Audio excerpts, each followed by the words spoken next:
사람들은 누구나 다게 인정받는 걸 좋아합니다. 그죠? 인정받을 때 이렇게 막 자신감이 생기기도 합니다. 근데 반대로 이 비판과 책망을 자주 받으면 의기소침해집니다. 아마 연약한 인간이 가지고 있는 그런 모습이라고 할 수 있습니다. 여러분은 이번 주 중에 칭찬과 비판 중에 어느 것이 더 많았습니까? 자녀들은 부모님께 칭찬을 많이 받았습니까? 아니면 비판을 많이 받았습니까? 여러분은 직장에서 어땠습니까? 여러분이 만나는 사람들 가운데 어떻습니까? 제가 그거 다 알지 못하겠지만 분명한 한 가지 제가 여러분이 말씀드릴 수 있는 게 있습니다. 그래서 오늘 여러분 예배 자리에 있는 것 자체는 참으로 복 있는 겁니다. 칭찬받아 마땅하다 라고 말씀드리고 싶습니다. 우리가 예배 자리가 얼마나 소중하고 복된지 정말 깊이 깨달을 수 있는 은혜가 지금 여러분 가운데 있기를 소망합니다. 한 주에 한 번 와서 의식적으로 참여하는 것이 아니라 정말 이 날이 얼마나 귀하고 복 있는 날인지, 우리의 인생 가운데 얼마나 소중한 날인지를 여러분이 좀 깊이 인식하는 그런 복이 있기를 바랍니다. 오늘 본문은 우리에게 아주 재미있고 또 의미 있는 내용들을 말씀해 주고 있습니다. 이스라엘 백성들이 출애굽한 지 3개월 만에 이제 신의 광야에 이릅니다. 그러니까 신의 광야에 이르렀다라는 것이 이스라엘 백성들에게서 중요한 전환점이 됩니다. 왜 그러냐면 신의 광야, 신의 산에서 율법을 받기 때문에 그렇습니다. 그러니까 이스라엘 백성들에게 율법이 주어지는 바로 이 장소가 신의 광야에 있는 산, 신의 산입니다. 그렇기 때문에 20장부터는 율법에 대한 이야기가 주어지지만 19장에는 율법을 받는 그런 장면들이 기록되어져 있습니다. 하나님께서는 이스라엘 백성들을 신의 광야에 장막을 치게 합니다. 장막을 치게 하셨다라고 하는 것은 하나님의 섭리가 있는 것이죠. 이곳에서 하나님께서 이스라엘 백성들에게 주시고자 하시는 그런 선물이 예비되어져 있었습니다. 신의 광야에 머물러 있을 때 하나님께서 모세를 높은 산으로 부르십니다. 시내에 있는 산이기 때문에 우리는 신의 산이라 이렇게 부릅니다. 그러니까 신의 산에 이제 하나님께서 강림하시고 모세를 이제 부르게 되는 것입니다. 그리고 이스라엘 백성들에게 전할 말을 알려주십니다. 하나님은 모세에게 이집트에서 이집트 사람들에게 행한 일과 또 이스라엘 백성들에게 행한 일을 알려줍니다. 근데 이 장면이 되게 중요하게 기억하셔야 되고 이해하고 있어야 되는데, 하나님께서 이스라엘 백성을 이집트에서 구출하여 내는 것을 말씀하시면서 표현하기를 독수리 날개로 너희를 업어서 내가 이곳으로 인도하였다 이렇게 이야기합니다. 그러니까 비유죠. 독수리 날개로 너희를 업어서 이곳으로 인도하였다라고 하는 것이죠. 이것은 이스라엘 백성들을 향한 하나님의 마음을 잘 표현하는 내용입니다. 광야에서 독수리의 존재는 참으로 무섭습니다. 숲이 아니잖아요. 광야에서 하늘에 나는 독수리에 피할 자가 누가 있겠습니까? 그러니까 광야의 왕은 독수리다라고 할 정도로 독수리의 위험이 대단합니다. 근데 그 독수리의 날개로 이스라엘 백성들을 인도했다라고 한다면 어떤 의미가 담겨 있겠습니까?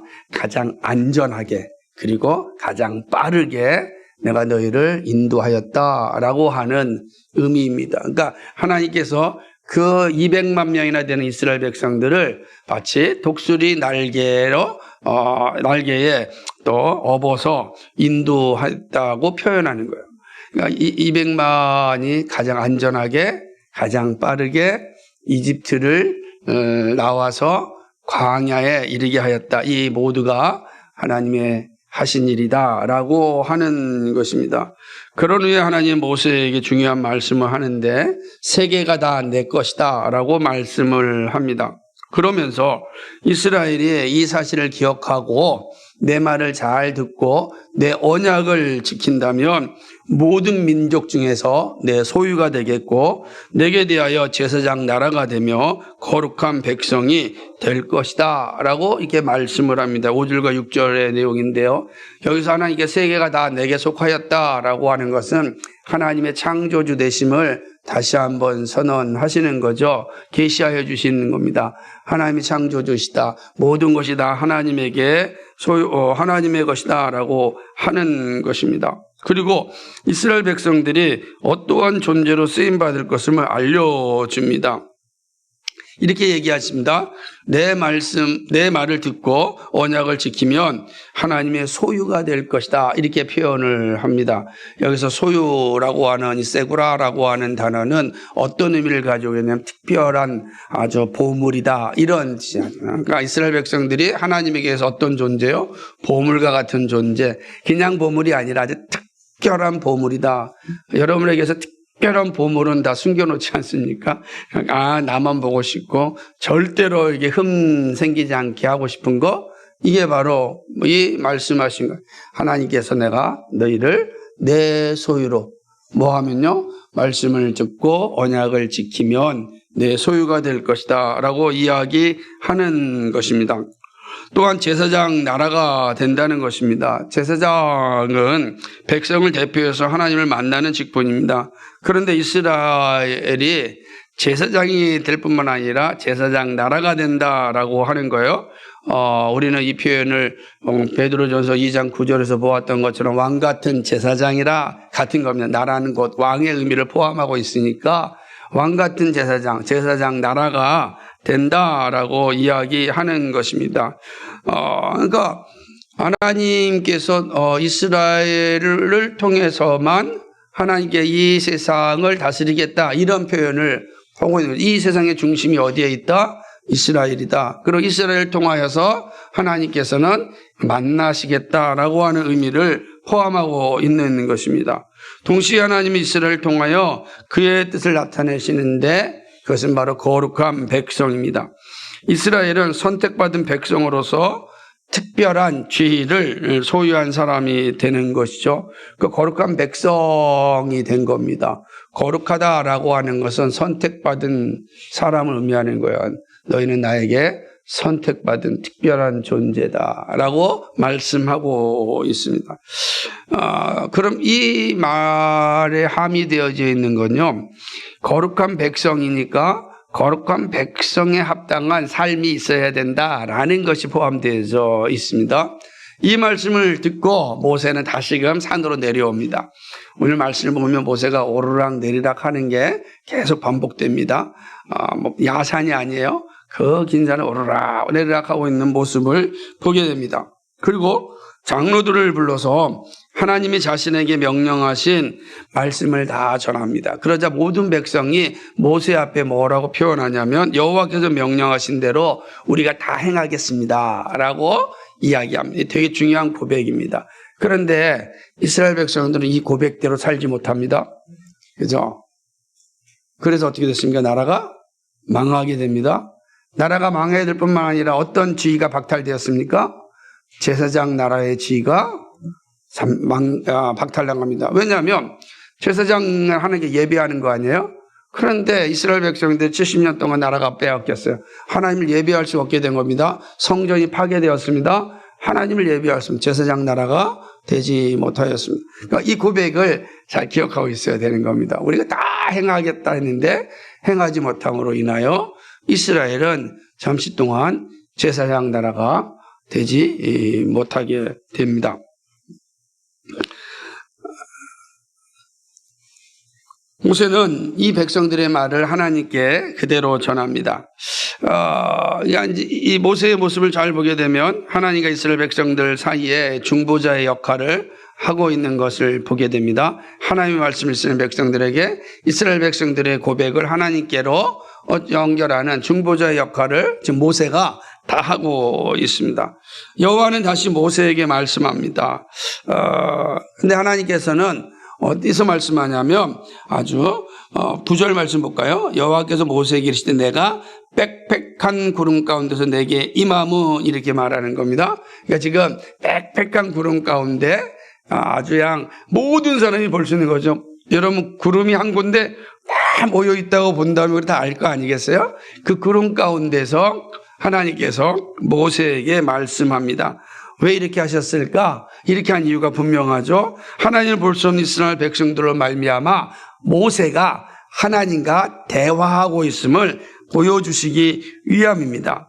그래서 산 아래에 있는 이스라엘 백성들이 하나님의 임재를 알 수 있었습니다. 하나님은 모세에게 이스라엘 백성들이 준비해야 할 것을 이제 말씀합니다. 하나님께서 다시금 부른 모세를 향하여서 내려가서 이스라엘 백성들이 준비할 것이 무엇인지를 이야기하는데 그것은 3일째 내가 너희에게 나타날 것인데 이틀 동안은 옷을 빨고 성결하게 하고 준비하라 라고 이야기하는 것입니다. 그러면서 모세에게 주의해야 할 상황도 알려주십니다.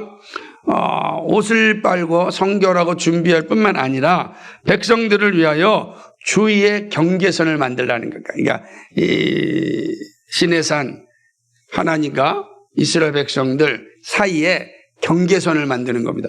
경계선이 어떤 것인지는 모릅니다. 그러나 이제 아마 이 경계선이 또랑처럼 이렇게 만들진 않았을까 이렇게 생각을 합니다. 그래서 경계선을 만들어서 이 선을 침범하지 못하도록 합니다. 만약에 이 선을 넘으면 반드시 죽습니다. 하나님의 선을 넘는 자는 이 손으로 죽이지 말고 돌이나 화살로 죽이라고 말합니다. 여기에는 동물도 포함됩니다. 그리고 나팔이 길게 불거든 산 앞에 이르라고 명령합니다. 왜 이렇게 말씀하셨을까요? 왜 하나님께서 경계선을 만들어 놓으셨을까? 그것은 사람이 진 죄 때문입니다. 인간이 진 죄, 아담 이후로 타락한 인간은 거룩하신 하나님을 볼 수가 없습니다. 여러분, 에덴 동산에서 쫓겨난 아담이 다시금 에덴 동산에 들어오지 못하기 위하여 하나님이 하신 게 뭐죠? 화영검을 가지고 그걸 지킵니다. 하엘에 화영검을 가지고 더 이상 아담이 생명나무 앞으로 갈 수 없도록 하게 만드는 것입니다. 죄 때문에 들어갈 수 없는 거죠. 그래서 이 경계선 자체도 하나님께 정하신 거예요. 이 죄인들은 결국 거룩하신 하나님을 볼 수가 없다.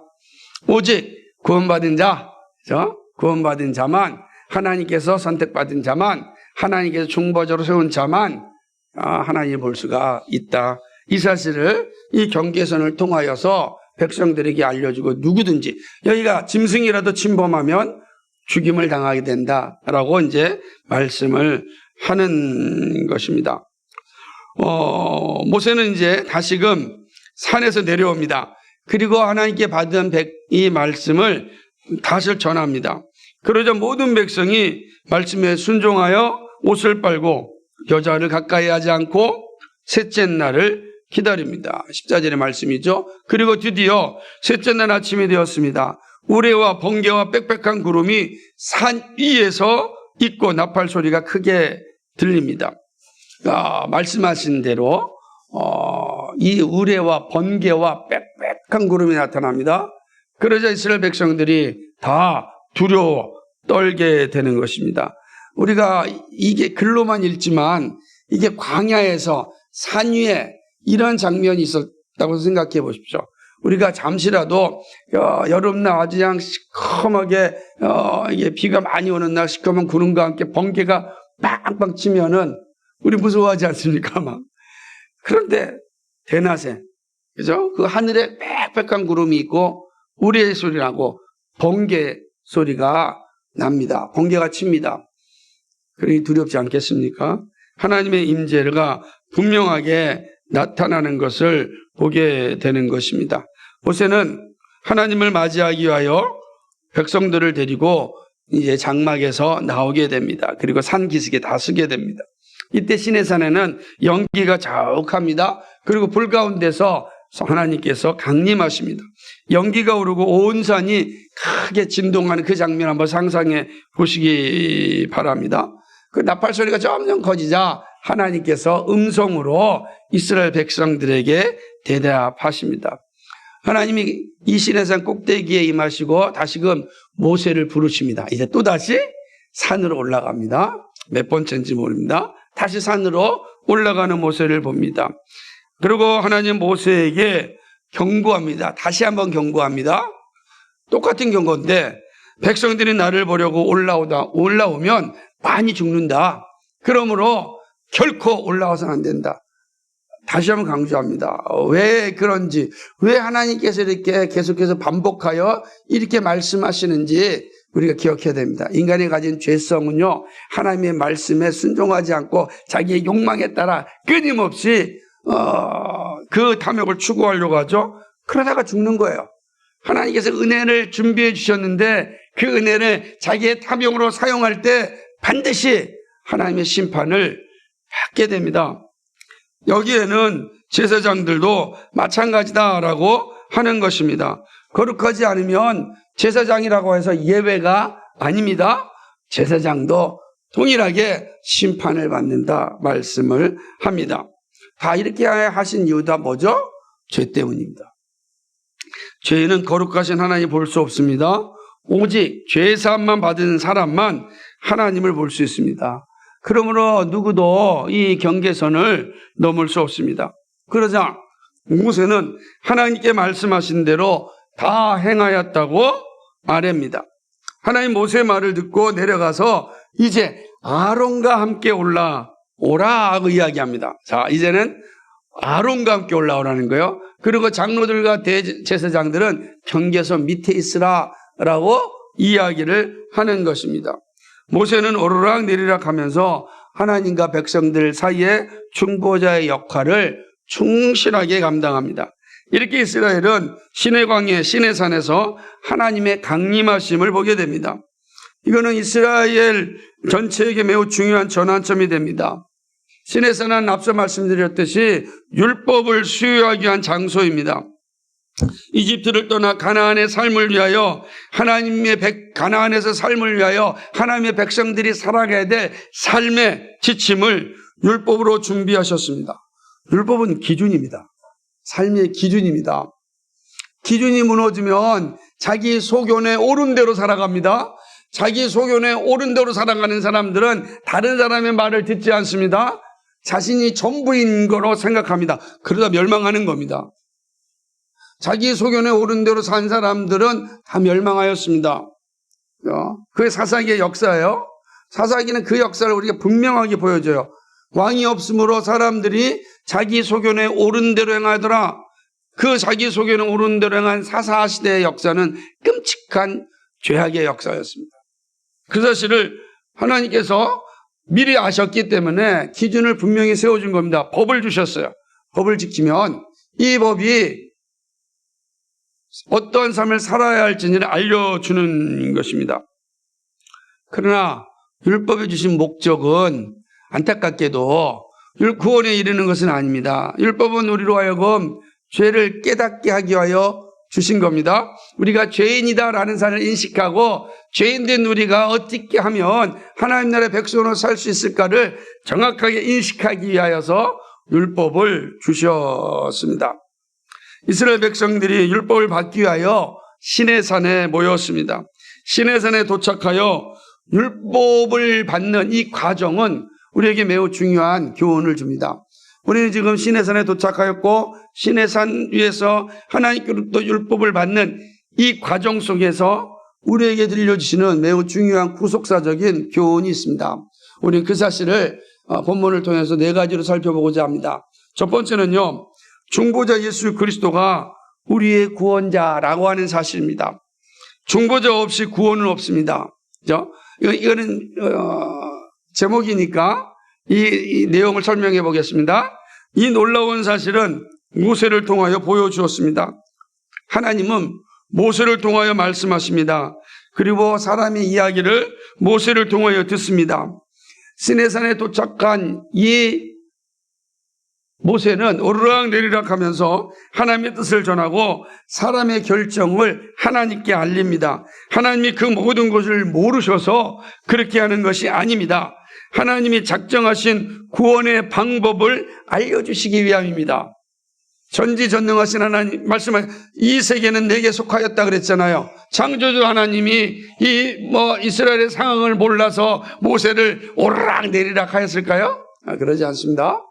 하나님께서 이 놀라운 사건은 인류를 구원하시기 위한 하나님의 방법이 무엇인지를 알려주시기 위함입니다. 아론도 있고 다른 제사장도 있지만 모세만 중보자였습니다. 하나님은 모세를 통하여 이스라엘을 구원하셨습니다. 그리고 하나님 말씀을 전하게 하셨습니다. 이 모세는 예수 그리스도의 모형입니다. 예수 그리스도의 그림자가 바로 모세라고 하는 것입니다. 모세를 통하여 우리의 구원이 어떻게 이루어지는지를 알려주십니다. 모세는 예수 그리스도께로 우리를 인도합니다. 우리의 구원은 오직 구속 중보자이신 예수 그리스도를 통하여 이루어집니다. 하나님은 우리의 구원을 위하여 예수 그리스도를 보내셨습니다. 그리고 예수 그리스도를 통하여 말씀하시고 구원을 얻습니다. 그래서 우리는 예수 믿음으로 구원을 얻는 것입니다. 죄인된 우리는 스스로 구원에 이를 수 없습니다.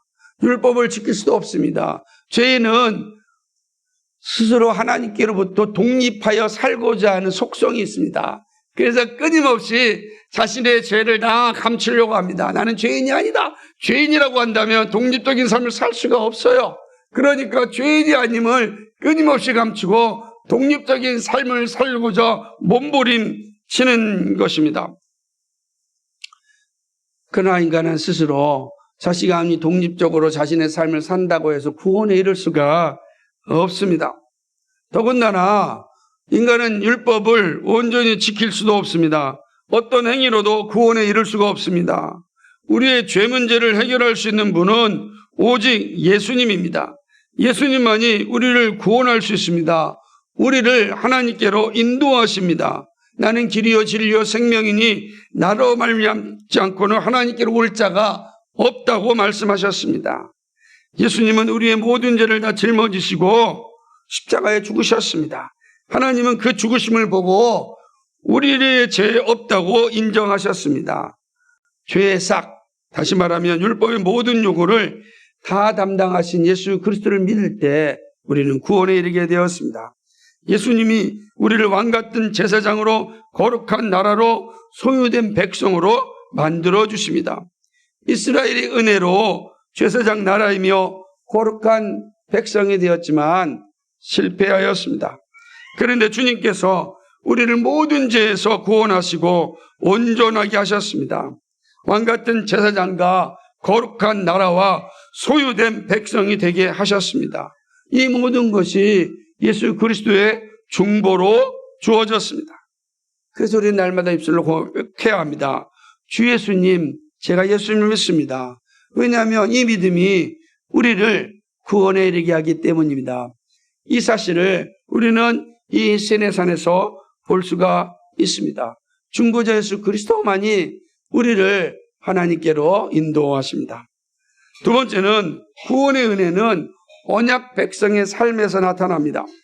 하나님은 이스라엘 백성을 향하여 내 말을 잘 듣고 언약을 지키면 모든 민족 중에 나의 보물이 될 것이라고 하였습니다.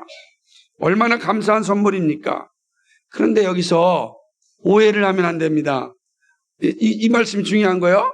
말씀을 듣고 언약을 지키면 이라는 말씀에서 이스라엘 스스로 이러한 자리에 이르게 되었다라는 것을 말하고 있지 않습니다. 다시 말하면 말씀을 듣고 언약을 지키면 이라는 조건이 주어지기 전에 이스라엘에 주어진 상황을 우리가 인식하고 있어야 되는 것입니다. 무슨 말이냐면 하나님께서 이스라엘 백성들에게 말씀을 듣고 언약을 지킬 수 있는 은혜를 이미 주셨습니다. 이스라엘을 독수리 날개로 업어서 시내산까지 오게 하였습니다. 하나님의 은혜가 없다면 시내산에 올 수가 없습니다. 시내산에 오지 못하였다면 율법을 받지 못합니다. 아무것도 할 수 없는 거예요. 율법이 없는데 어떻게 언약 백성으로 언약을 지키며 살 수 있겠습니까? 이 언약은 하나님께 주신 언약인데 언약을 지키면이라고 하는 건 언약이 주어져야만, 언약을 받아야만 살 수 있는데 그것은 바로 하나님께서 이스라엘 백성들에게 은혜를 베풀어 주셔서 여기까지 오게 하였기 때문에 그렇습니다. 우리는 이걸 은혜 언약이라 그러는 거예요. 하나님께서 은혜 언약을 베풀어 주심으로 말미암아 비로소 언약 백성의 삶을 살 수 있게 된 것입니다. 언약은 하나님의 은혜를 받은 사람이 하는 일입니다. 그래서 하나님의 특별한 보물이 되고 제사장 나라와 거룩한 백성이 됩니다. 이것은 그리스도인의 구원과 거룩한 삶이 어떻게 이루어지는지를 말씀합니다. 모든 사람은 다 하나님의 은혜로 말미암아 구원을 받습니다. 하나님의 은혜로 구원받습니다. 다른 방법으로 구원에 이르지 못합니다. 우리의 행위로 구원받을 수 없습니다. 은혜가 없다면 믿음도 의미가 없습니다. 은혜가 없는 믿음이 가능하겠습니까? 은혜가 없는데 빈손 갖고 못하겠습니까? 믿음이라는 것은 은혜를 받는 도구, 이 그릇인데, 아니, 그릇만 있어요. 속에 아무것도 없어요. 의미가 없지 않습니까? 그러므로 은혜가 없으면 믿음도 없는 겁니다. 우리의 구원은 은혜로 말미암아 왔습니다. 은혜가 없다면 은혜를 받는 도구인 믿음은 아무 의미가 없습니다. 그래서 에베소서 2장 8절 9절에서 말하기를 오직 은혜로 말미암아 믿음으로 구원을 얻는다 이렇게 말씀하셨습니다. 이스라엘 백성은 시내산에서 영광을 보았습니다. 그러나 궁극적으로는 시온산 영광으로 향해야 합니다. 그런데 시온산의 영광은 은혜로 구원받은 이스라엘 그리스도인에게만 주어집니다. 이 사실 잘 기억하십시오. 시내산에서 율법을 받습니다. 그러나 율법을 받은 이스라엘 백성들이 가야 될 궁극적인 목적지는 시온산입니다. 근데 시온산은 율법으로 이루지 못합니다. 오직 그리스도의 은혜로만 되어지는 것입니다. 왜냐하면 율법의 기능이 거기 있기 때문입니다. 사도 바울이 이 사실을 우리에게 알려주셨습니다. 한번 이 본문을 찾아보는 게 매우 중요합니다. 히브리서 12장 18절에서 24절입니다. 이 장면을 꼭 살펴보셔야 됩니다. 히브리서 12장 18절에서 24절까지 우리 한 절씩 교독하겠습니다. 제가 18절 읽겠습니다. 너희는 만질 수 있고 불이 붙는 산과 침침함과 흑암과 폭풍과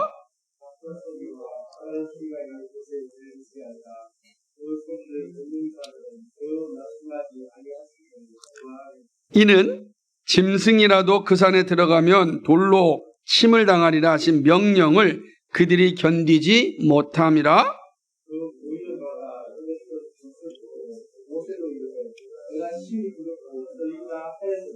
그러나 너희가 이른 곳은 시온산과 살아계신 하나님의 도성인 하늘의 예루살렘과 천만 천사와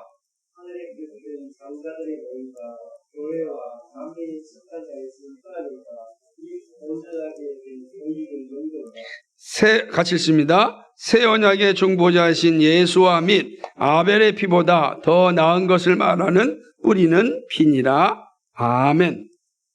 자, 바울은 뭐라고 표현하냐면 모세가 시내산에서 율법을 받았지만 그러나 그 율법 앞에 두렵고 떨렸죠. 그 율법이 우리에게 온전한 구원을 이루게 하지 못하고 우리가 온전히 시온산의 하늘의 영광 그 천국에 들어갈 수 있는 길은 오직 예수 그리스도다라는 것을 말씀하는 게 히브리서 12장 18절 24절 말씀이에요. 근데 이 말씀은 오늘 우리가 읽은 출애굽기 19장의 말씀을 근거로 하여서 비교하여 주시는 말씀인 것입니다. 하나님께서 율법을 주신 이유는 죄를 깨닫게 하고 그리스도를 바라보게 하심입니다.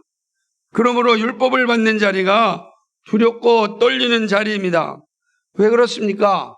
율법은 누구도 율법을 지켜서 구원에 이를 수 없기 때문입니다. 율법은 우리가 죄인임을 인식하게 하여서 주여 어찌하면 우리가 살겠습니까? 라고 하는 깨달음을 갖게 하는 겁니다. 우리는 율법을 지킬 수 없습니다. 그러면 우리는 영원한 멸망밖에 없는데 어떻게 하면 좋겠습니까? 율법으로는 구원에 이를 수 없다. 오직 너희가 구원에 이를 수 있는 길은 예수 그리스도이다. 그럼 율법은 우리로 하여금 그리스도를 바라보게 하심인 것입니다. 그런 의미에서 시내산은 시온산을 바라보게 합니다. 시온산은 율법으로 들어가는 것이 아닙니다. 예수 그리스도의 은혜로 들어갑니다.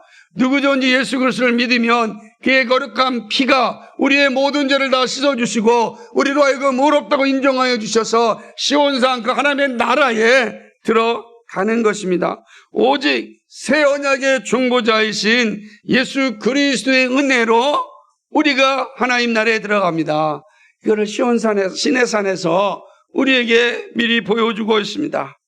그리고 이렇게 은혜로 구원받은 그리스도인은 반드시 언약 백성의 삶을 살아갑니다. 이것이 야고보 사도가 말씀한 행함이 없는 믿음은 죽은 것이라는 의미입니다. 구원은 반드시 행함으로 나타납니다. 은혜는 언약 백성의 삶을 살아가게 합니다. 제사장으로서 언약을 지키며 거룩한 삶을 살아갑니다. 구원의 은혜는 반드시 언약 백성의 삶에서 나타납니다. 예수 믿음으로 구원받았다면 우리는 언약 백성의 삶을 살아야 합니다. 제사장과 거룩한 자녀로 그 지위에 합당하게 살아야 합니다. 지위는 제사장이고 지위는 거룩한 백성인데 합당하게 살지 못하면 얼마나 부끄럽겠습니까? 안 그렇겠습니까? 우리가 종종 어린 시절에 읽었던 그 동화 중에 하나가 있잖아요. 거지와 왕자. 왕자가 거지입니다. 왕자가 거지가 됐어요. 그죠? 거지로 살아야 되는데 왕자로서 그대로 있다고 한다면 어떻게 되겠습니까? 거지가 왕자가 됐어요. 왕자로서 살아야 되는데 거지같이 산다면 어떻게 되겠습니까? 그럼 그 직임에 합당하지 않는 것 아니겠습니까? 하나님께서 우리를 거룩한 백성이요 거룩한 제사장으로 삼아주셨으면 거기에 합당한 삶이 있어야 합니다. 그것이 바로 언약 백성의 모습을 통하여 우리의 구원이 드러나는 것입니다. 말씀이 증거하듯이 예배와 기도의 삶을 물론이고 정직과 공의와 사랑을 베풀며 이 땅에 희년의 정신을 나타내야 됩니다. 사랑하는 여러분, 우리는 예배와 기도의 자리가 반드시 우선순위가 있어야 됩니다.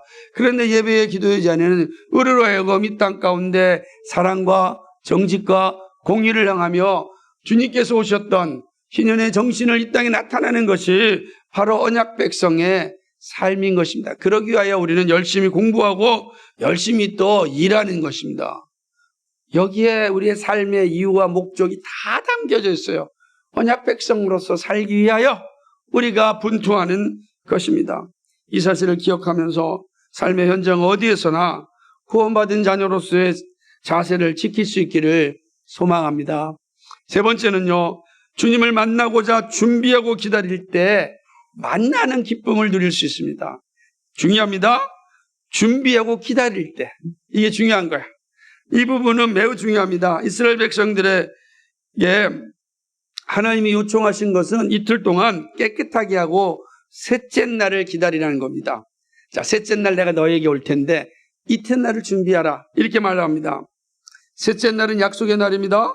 이 날을 위하여 이스라엘 백성들이 한 일은 자신을 깨끗이 하고 순결한 마음으로 기다리는 일입니다. 하나님은 약속하신 셋째 날 모세에게 나타나셨습니다. 이미 하나님은 빽빽한 구름 가운데 모세에게 말씀하셨습니다. 그리고 약속하신 대로 빽빽한 구름 가운데 우레와 번개로 나타나셨습니다. 여러분 한번 생각해 보세요. 왜 나타나셨을 때 우레와 번개와 빽빽한 구름이겠습니까? 이것은 이스라엘 백성들로 하여금 다른 생각을 하지 못하게 하고 오직 하나님만 집중하게 하기 위함입니다. 오직 하나님만 집중하는 거예요. 너희가 바라볼 곳은 오직 하나님이다. 이 사실을 분명하게 보여주시기 위하여 우레와 번개와 빽빽한 구름으로 나타나셨습니다. 이렇게 준비된 이스라엘 백성들은 하나님을 만나게 됩니다. 이 교훈은 오늘을 살아가는 우리에게도 중요합니다. 우리는 주님이 보완하신 주일마다 예배하러 모입니다. 이날은 예배의 날로서 주님을 만나는 복된 시간입니다. 주일은 정신없이 살아야 했던 한 주를 돌아보고 주님의 은혜를 누리는 날입니다. 매 주일을 어떻게 지내느냐가 한 주의 삶과 남은 인생을 결정합니다. 여러분이 주일을 어떻게 준비하고 기다리고 있느냐가 여러분의 인생을 결정한다고요. 이 사실을 믿는 사람이 구원받은 백성이에요. 그러자 그냥 일주일 중에 하루고 365일 중에 하루지 그러지 않습니까? 주님은 신자들이 거룩한 주일을 위하여 준비하고 기다리기를 원합니다. 바울은 이 사실을 주일을 지키는 성도에게 연보를 준비하는 그런 모습에서 말씀하고 있습니다. 한번 여러분 찾아볼까요? 고린도후서 9장 5절. 신약성경 고린도후서 9장 5절입니다.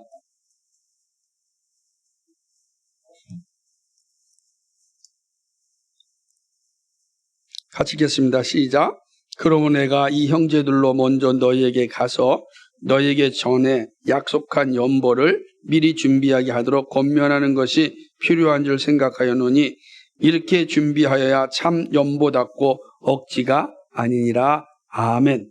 여기서 바울이 중요하게 여기는 것은 미리 준비하는 자세입니다. 준비한다는 거예요. 그것이 참 연보, 즉 헌상이라고 말합니다. 주일을 준비하고 기다릴 때 주님을 만나는 은혜가 있습니다. 여러분, 헌상은 물질만 드리는 게 헌상이 아니라 그랬지 않습니까? 우리의 삶 전체가 헌상이라고요. 우리의 시간도, 우리의 마음도, 우리의 정성도, 우리의 재능도, 그게 헌상이란 말입니다. 근데 이 헌상을 어떻게 하라고요? 미리 준비하라는 겁니다. 미리 준비하라는. 내가 주일을 준비하는 것이 헌상하는 겁니다. 준비하는 것이. 그것이 참 헌상이 된다라고 이야기합니다. 정신없이 놀다 왔네 라고 하지 마시고 준비하고. 그래서 제가 항상 토요일은 거룩한 주일을 준비하는 한 날로서 잘 준비하는 게 복되다.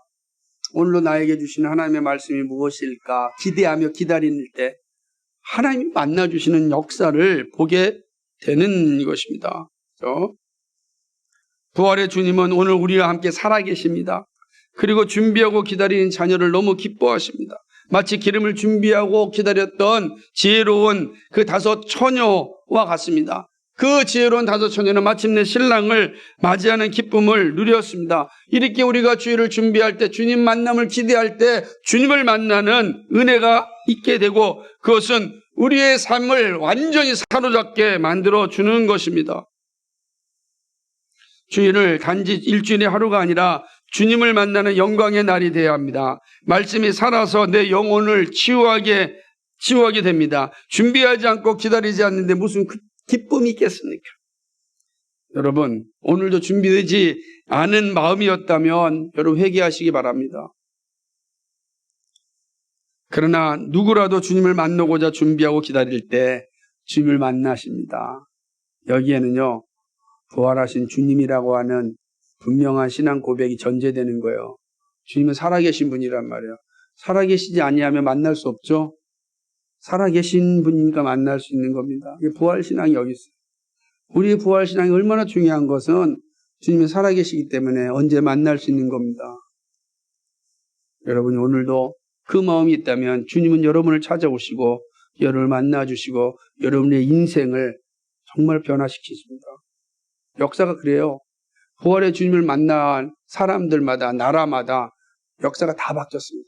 삶의 모든 것이 다 바뀌었습니다.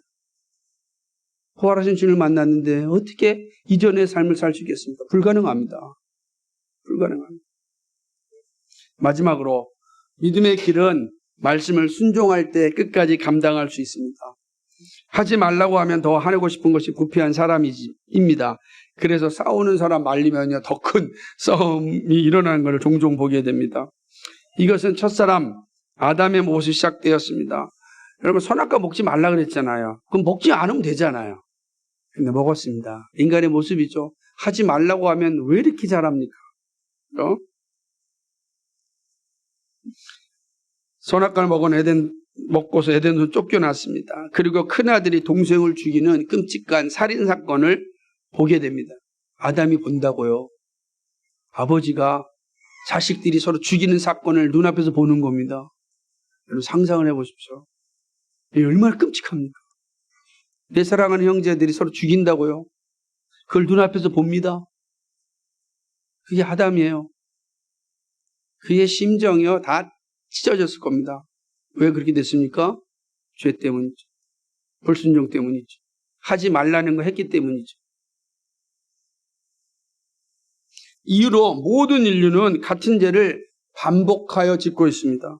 하나님이 이러한 본성을 아셨습니다. 그래서 모세를 통하여 이스라엘 백성들에게 경계선을 만들라고 하십니다. 누구든지 산으로 올라오지 말라 이야기합니다.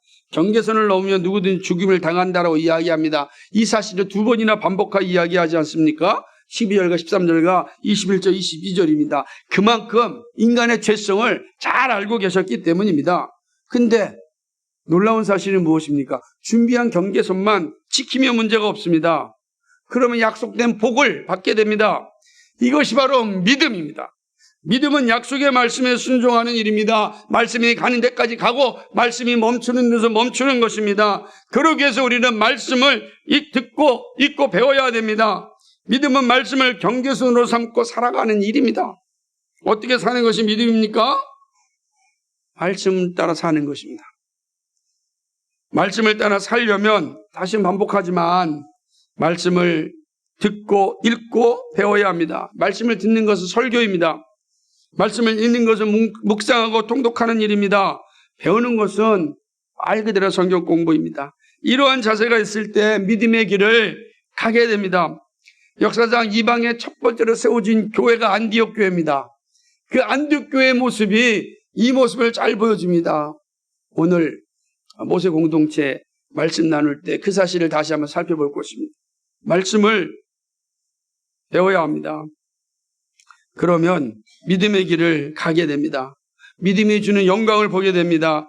예수님 믿는 자에게 예수님은 믿는 자에게는 능치 못할 일이 없다라고 마가복음 9장 23절에서 말씀하셨습니다. 믿는 자는 기도합니다. 기도하는 자는 믿음의 사람입니다. 근데 이 모두가 말씀을 순종하면서 이루어집니다. 믿음의 실패는 말씀을 불순종할 때입니다. 그러나 믿음의 길은 말씀을 순종할 때 끝까지 감당할 수 있습니다. 믿음의 완주는 말씀을 순종할 때 이루어지는 것이죠. 말씀을 순종하는 겁니다. 하라는 거 하고 하지 말라는 거 하지 말라 단순한 거잖아요. 근데 이것이 우리로 하여금 믿음의 길을 완주하게 합니다. 그래서 말씀이 간 데까지 가고 말씀이 멈추는 데서 멈추라라고 하는 겁니다. 근데 문제는 말씀이 가라는 데가 어디고 말씀이 멈추라는 데가 어딘지 알아야 되지 않습니까? 그래서 말씀을 듣고 말씀을 읽고 말씀을 배우라는 거예요. 그래서 요한계시록에서 무엇이라고 말씀하십니까? 이 말씀을 듣는 자와 읽는 자, 그 말씀 기록된 걸 지키는 자에게 복이 있다 그러지 않습니까? 왜 복입니까? 믿음을 지키기 때문입니다. 믿음을 지킨 자에겐 하늘의 영광이 주어집니다. 이게 성경의 가르침이란 말이에요. 사랑하는 여러분, 끝까지 믿음을 지킬 수 있는 행복이 있길 바랍니다. 저는 정말 많이 봅니다. 끝까지 믿음 지키지 못하는 사람이 얼마나 많은지 몰라요. 처음 된 자가 나중되고 나중된 자가 처음 된다라고 하는 말씀이 현실에서도 자주 목격됩니다. 여러분은 끝까지 믿음을 지켜서 주님 주신 행복을 누릴 수 있기를 소망합니다. 말씀을 맺습니다. 시내산에 도착한 후에 일어난 사건을 통하여 우리는 영적인 교훈을 살펴보았습니다. 모세의 모습을 통하여 중보자 예수님을 알게 되었습니다. 구원의 은혜는 언약 백성의 삶에서 나타남을 보았습니다. 누구라도 주님을 만나고자 준비하고 기다릴 때 만나는 기쁨을 누릴 수 있습니다. 우리에게 있어서 주일이 이런 날이 되어야 함을 살펴보았습니다. 그리고 믿음의 길은 말씀을 순종할 때 끝까지 감당할 수 있음을 보았습니다. 첫사람 아담이 불순종함으로 인류가 죄의 지배 아래 들어갔습니다. 그래서 우리는 죄를 즐거워합니다. 그리고 죄 짓는 것에는 머리가 얼마나 잘 돌아가는지 모릅니다. 언제 거짓말할지 언제 도둑질할지 잘 알고 있습니다. 그래서 말씀의 자리에 가까이 하지 않으려고 합니다. 하지만 이것은 멸망의 길로 가게 합니다. 믿음의 길은 말씀을 순종할 때 끝까지 감당할 수 있습니다.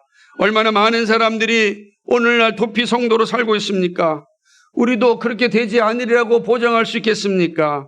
말씀을 듣고 읽고 배우는 일에 순종할 때 우리는 도피 성도의 삶에서 벗어날 수 있습니다. 계시록 1장 3절 말씀처럼 이 예언의 말씀을 읽는 자와 듣는 자와 그 가운데 기록한 자를 지키는 자에게는 복이 있다 그랬습니다. 때가 가까이 음이라 말씀하십니다. 이 말씀 항상 기억하셔야 됩니다. 시내산이 보여주는 영적 가르침은 시온산에 이르는 길이 무엇인지를 말씀합니다. 우리는 시내산에 멈추는 자가 아니라 시온산에 들어갈 자입니다. 우리는 율법을 통하여 예수 그리스도를 만났고 예수 그리스도를 믿음을 통하여 우리는 시온산 하나님 나라 백성이 되었습니다. 여러분 마지막 순간에 그 영광을 뭐 다 누릴 수 있기를 주님의 이름으로 간절히 축복합니다. 기도하겠습니다. 거룩하시고 자비하신 하나님 아버지, 오늘 이 출애굽기 19장 말씀을 통해서 우리에게 들려주시는 거룩한 구원의 여정을 살펴보았습니다. 시내산은 시온산을 향하는 것임을 보았습니다. 우리는 주님의 은혜로 말미암아 거룩한 나라여 거룩한 백성이 되었습니다. 왕같은 제사장이요 거룩한 백성으로서의 합당한 삶을 살 수 있도록 주님 도와주옵소서. 그 권위에 그 직임에 걸맞는 행함이 우리의 삶을 통하여 나타나게 하여 주옵소서. 그리하여 하나님을 영화롭게 하고 이 교회를 아름답게 하며 아직도 이 진리를 모르는 이들에게 이 기쁨의 소식을 전하는 저희들 되게 하여 주옵소서. 감사합니다. 예수 그리스도의 이름 받들어 기도하옵나이다. 아멘.